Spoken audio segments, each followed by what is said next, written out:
You are listening to MCC Votes and Seats, the podcast series of the Center for Political Science of Matthias Corvinus Collegium.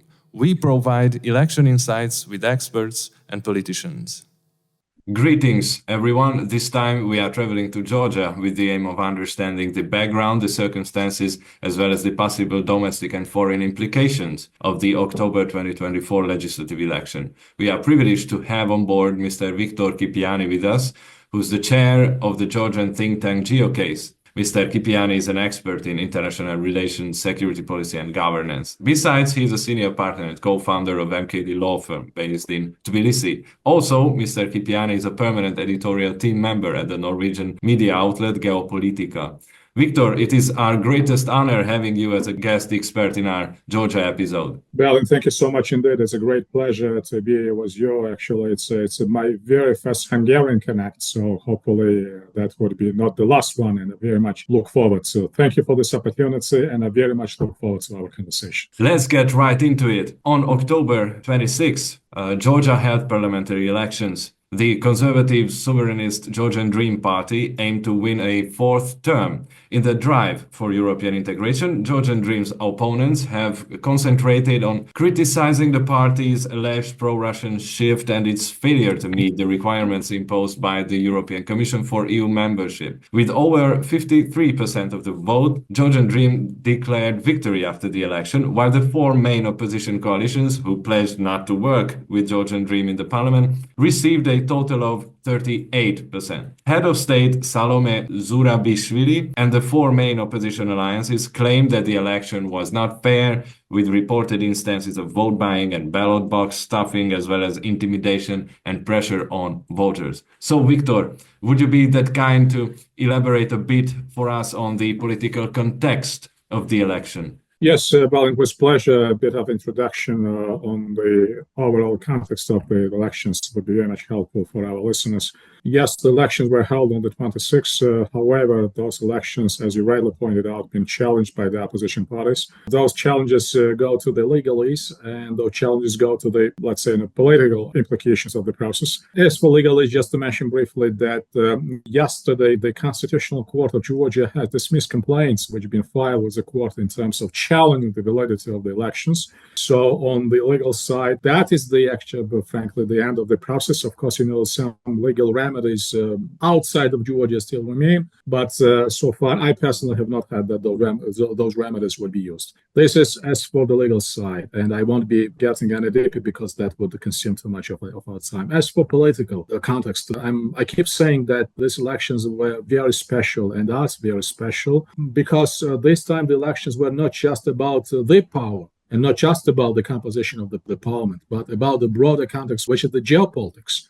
Of course, the foreign policy has always been on the Georgian agenda, and every time elections, every kind of elections, whether the presidential or the parliamentary elections, have been very heavily focused on the foreign policy objectives. But I'm distinguishing and saying with the purpose geopolitics, because at the background of the war in Ukraine, at the background of the regional landscape, indeed, the geopolitics has acquired a more deeper and more broader connotation. That is the different dimension when we speak about the aftermath of the parliamentary elections and that unrest which is taking place these days in Georgia. Also to point out, Bala, necessarily that differently from the recent protests, this time the protest is not driven in as much by the parties, but by different segments or different strata of the public, and regardless of an age, regardless of an occupation, regardless of the professional belonging, etc.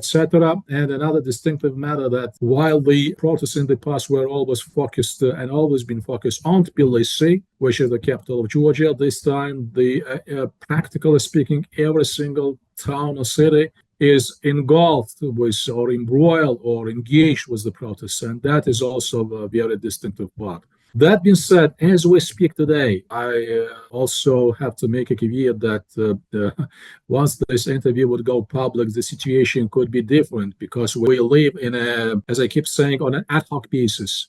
Since the developments on the ground are changing, and it's really very hard to make a solid predictions what could be in 24 hours or in 48 hours. But how it stands now, that this standoff is very much in flux. Georgian Dream, which is a ruling party, so far does not appear to walk back on relent on its positions. And as for the protest on another side, it exposes itself, but it's also not yet capable to make a change or to make any U-turn change in the situation. And when we're speaking about the change, and I mentioned the Constitutional Court of Georgia, the only solution to this crisis could be considering new elections. Something which is at this moment is completely unacceptable to Georgian Dream. On another side, what has been claimed by the opposition parties and by the protest.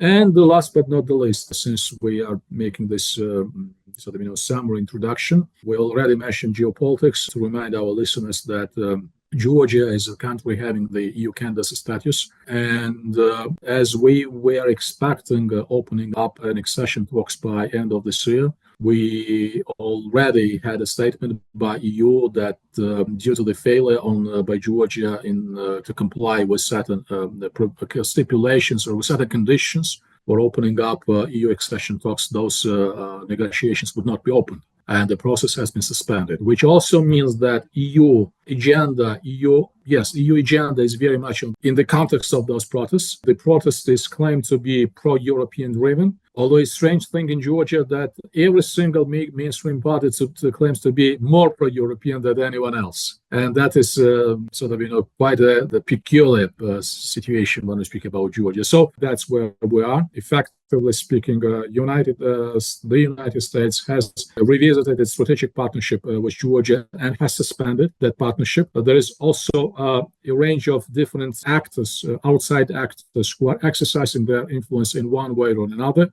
So this is just the point, Balint, which I had on mind. You just mentioned this EU candidate status of the country, and opposition and mainstream Western media claims that it is the fault of the Georgian Dream government that the EU accession process was paused, while the government states that it was the EU just to suspend such strategic partnership. How do you see this? Okay, so before Georgia was granted the candidacy status, there were 12 recommendations or 12 provisions or conditions for Georgia's getting the status. Regardless of the fact that those 12 conditions have not been met, completed, fulfilled just to a very limited extent, EU has still decided and took a positive decision to grant the candidacy status because actually that was the second try by Georgia. On the first try has failed, while Ukraine and Moldova got the status of the candidacy status. Of course, that caused, mildly speaking, a dissatisfaction among Georgian voters, because Georgia has always been claiming to be at the forefront of the pro-European path, and based on different assessments or reviews or opinions or statements, that has been the case at that moment. Then we've been leading ahead of Ukraine and Moldova. Then the war in Ukraine, of course, has introduced a different shape into the matter, and the second try was successful. However, we were all aware, and no one was beating around the bush, that the candidacy status was granted to Georgia because of the war in Ukraine and because of geopolitical clouds. After the candidacy status, the recommendations been encapsulated into 9 recommendations, which Georgia was bound to fulfill. And after that, EU has stated robustly, in a very straightforward manner, that no more geopolitics. Another decision about opening accession talks, if and when those 9 recommendations will be fulfilled, has to be based on a merit basis.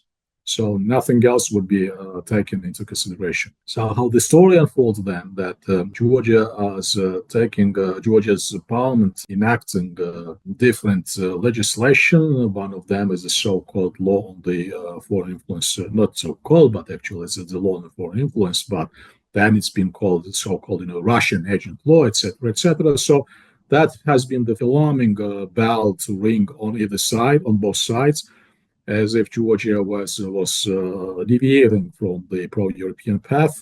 Then there were several other legislations about the family values, minority rights, etc., etc. So all that put Georgia's authorities and EU at loggerheads. And then the crisis has evolved on the level of rhetorics. The Georgian Dream has started using varieties of message boxes, which were sort of, a repetition of some of those message boxes which were here to the north of the country in Russian Federation, for example, or somewhere else, which is about sovereignty, identity, traditional values, etc., etc. So the crisis from the side of the legalese has evolved into the battle of narratives, as I said, and then into the politics. And one of the recent assessments which we had from EU was saying that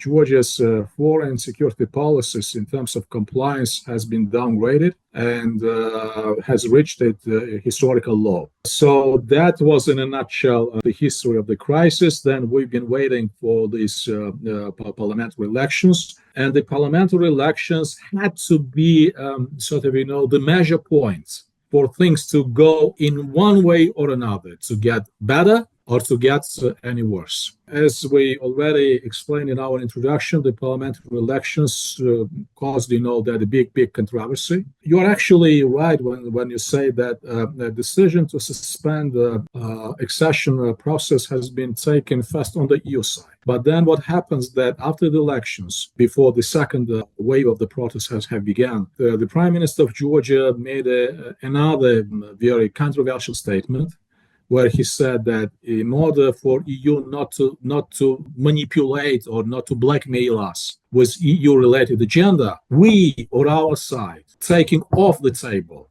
the EU agenda or the EU accession or the EU membership till 2028. And that has been, I still avoid saying, non-return point, but that, of course, took those relations into the deep crisis. The crisis which seems to be insurmountable at this point as we speak, because again the situation is very much in flux, but that's where we are. By making that statement, Georgian Dream said that for 4 years it's not just about EU not being the priority, but EU would disappear, EU-related agenda would disappear at all from Georgian side. Of course, that was very, very arguable statement, to put it at least, very, very critical statement, and that has instigated and that has triggered the protests inside of the country and the extremely negative and critical reaction which we are getting from our partners and from from the Western community, practically speaking, on a daily basis. I understand. As for the battle of narratives, as you described the situation, so far we mentioned quite a few things about Georgian Dream. Victor, in a nutshell, would you mind describing the major political parties, programs, ideologies, and affiliations? When it comes to European and Euro-Atlantic integration, every mainstream party has keeps its agenda. No one is arguing that this is not a priority. That they probably the most, as I said, peculiar thing about the Georgian politics. But again, one side of the story what you say, another story what you do, and sometimes those two sides of the coin are not the same. And that's what's happening with Georgian Dream, that in respect of the institutional capacity building in the first place, it's been a very substantial backsliding. The resilience of Georgian institutions are extremely weak at this point. Accountability is, practically speaking, non-existent. And when we speak about rule of law and judiciary, of course, that's where also we're suffering, to very, very large extent. So that is those errors or gaps or mistakes, intentionally or unintentionally, with purpose or without purpose, which are obviously should be pointed out when we speak about Georgian Dream. As for the opposition parties, honestly, when we speak about an ideology. It's a bit exaggerated when we discuss Georgian politics. And it is always very much hard to distinguish what is ideology behind this or that political party. Broadly speaking, we have to divide the Georgian political camp into those who are more pro-Western and those who are non-pro-Western. But when I say non-pro-Western, it does not necessarily mean pro-Russian. And the third segment, which is a minor segment, which are explicitly, unequivocally propagate the Russian message boxes. So that probably would be the most suitable distinction from my side, because again, when it's about economy, social welfare, security, etc., this is something which has yet to evolve when we speak about a Georgian political culture and Georgian party philosophy. Okay, now let's go back to the election day. Observers and media reported cases of ballot stuffing, of voter intimidation, and other kinds of election fraud, as I already mentioned in the introduction. What does the Central Electoral Commission have to say about these allegations? Have they launched any investigations yet? Regardless of the reporting on massive irregularities and those massive irregularities have been very vividly and very extensively been portrayed in Georgian media. That's also been something spotted by observers on the ground, domestic observers. So perception and solid perception that the elections went in an extremely wrong way, and that they were the rigged elections, and the results of the election, they do not reflect reality of the Georgian political landscape. As for international reaction, we had a severe reaction by different nations.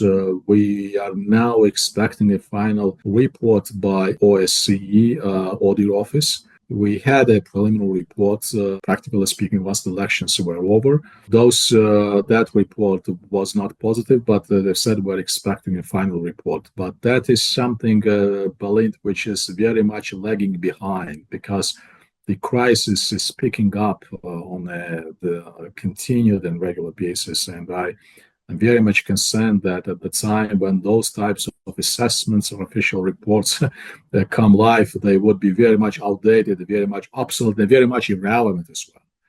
And I don't expect that they could have, much impact on the process. Although I'm not, of course, downsizing or diminishing their importance, but still I'm saying that there won't be very much synergy time-wise between those reports, especially when it comes to OSCE report and what is unfolding on the ground.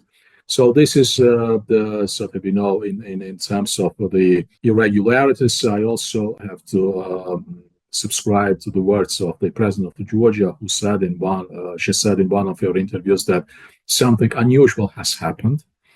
And this is very all-inclusive phrase and all-inclusive explanation. There are several perceptions of what has happened on the 26th, days before and days after. Perception number one, that those were the elections. Perception number two, that those were the elections, but the rigged elections. And perception number three, that they were not the elections at all, but that was a special type of operation. This is my brief response to your question, how the elections are perceived on the Georgian side. And what we're witnessing these days, it's about those two last versions, between rigged elections and type of an operation or special operation. Non-acceptance of those elections, if we measure by head counts, it's always a very unpalatable matter, counting heads and counting how many people things what. But what is also clear that the Central Electoral Commission, which been composed of pro-GD supporters, did not produce that credibility which would instill a confidence and faith, with the process. And then another issue with Georgian judiciary, who also failed to provide Georgian voters with a sufficient litmus test of probing or examining how valid the elections were and how much the results of the elections have to be trusted. So this is, again, goes to the very deplorable state of Georgian institutions, which also covers the Central Electoral Commission and the Georgian courts. Probably that is one of the causes which contributes to the crisis, because when you have weak institutions, when there is not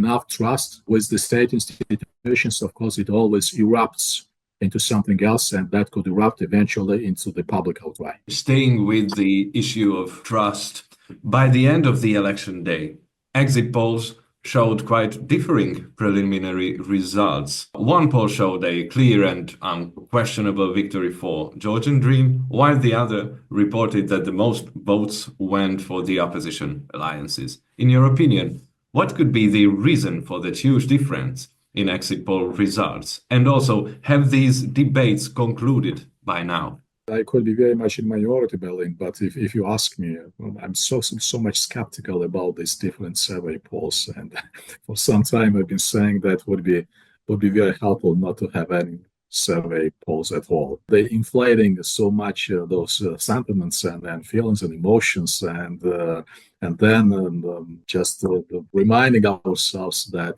surveys polls are always funded, by someone. The problem with Georgian reality, and there have been discussions in the past to entrust the surveys polls with an agency or an institution or a group of people which would be unbiased, impartial, and instill that faith. Unfortunately, those suggestions have not been crystallized, and what we saw this time, as we've seen in the past, that different surveys, and actually what you mentioned, there were two critical surveys polls, one done by the opposition media outlets and another one which was done by the governmental run media outlet. And definitely and clearly we've got two different realities. Not two different realities, but reality is always one. But we've got two different pictures about the realities, and those pictures, they've clashed with each other. So the opposition have started relying on the opposition media-funded or conducted survey polls, and Georgian Dream has been heavily relying on another different survey polls. And those survey polls, frankly, we should also say that they've been reflected, strangely or not strangely, suspiciously or not suspiciously, into final results of the Central Electoral Commission. So, of course, that's been like, the smoking gun. That the survey polls done by the pro-governmental media outlet, they've been, practically speaking, with just very minor changes being translated into the official results. I mean, again, without jumping to conclusions, but you please have a guess, and our listeners have a guess, what's been happening behind the scene. International media followed quite closely the happenings in Georgia, even prior to the elections, months before the elections, there were reports about the crisis, about the protests, and even after the elections. And European leaders, prime ministers and heads of states of EU member states, they waited as long as they could with the congratulation after the final results arrived in Georgia. The first prime minister was Viktor Orban, prime minister of Hungary, and he even visited Georgia after the elections. How was it portrayed by local media, and how was it perceived by the Georgian society? I'm very much conscious that I'm speaking with a Hungarian the think tank and podcast. I have to be very delicate in my response. Of course, that the visits caused big commotions, put it mildly. We also read that in the statements of the European Parliament that the visit is not to be associated or affiliated with any representation by Mr. Orban of the European Union, regardless of the fact that Hungary is having the chair status at this moment.